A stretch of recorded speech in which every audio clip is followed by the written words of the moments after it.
বন্ধুরা, চারদিকে যুদ্ধের দামামা, আকাশ ছোঁয়া উত্তেজনা আর একের পর এক পশ্চিমা নিষেধাজ্ঞা, এমন এক শ্বাসরুদ্ধকর পরিস্থিতির মাঝেও মধ্যপ্রাচ্যের বুক থেকে ভেসে এলো এক অবিশ্বাস্য খবর, যেখানে যে কোনো দেশের অর্থনীতি ভেঙে পড়ার কথা। এইসব পরিস্থিতিতে সেখানে ইরান এক অদ্ভুত কাণ্ড ঘটিয়ে বসেছে। বন্ধুরা, যুদ্ধের চরম উত্তেজনার মধ্যেও ইরান তাদের ড্রোন উৎপাদন সক্ষমতা এক ধাক্কায় 3 গুণ বাড়িয়ে নিয়েছে।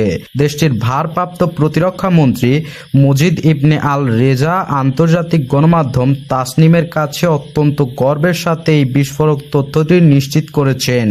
তিনি সরাসরি বলছেন, সংকটের এই চরম মুহূর্তে যখন চারদিক থেকে ইরানকে চেপে ধরার চেষ্টা করা হচ্ছিল, তখন তাদের প্রতিরক্ষা উৎপাদন কেবল সচলই ছিল না, বরং তারা ড্রোন তৈরির গতিতে কল্পনাতীত পর্যায়ে নিয়ে গেছে। আর এই অভাবনীয় সাফল্যের মূল চাবিকাঠি হলো ইরানের এলিট বা দক্ষ জনশক্তি এবং বছরের পর বছর ধরে আধুনিক প্রযুক্তিতে গড়া তাদের দীর্ঘমেয়াদী নীরব বিনিয়োগ।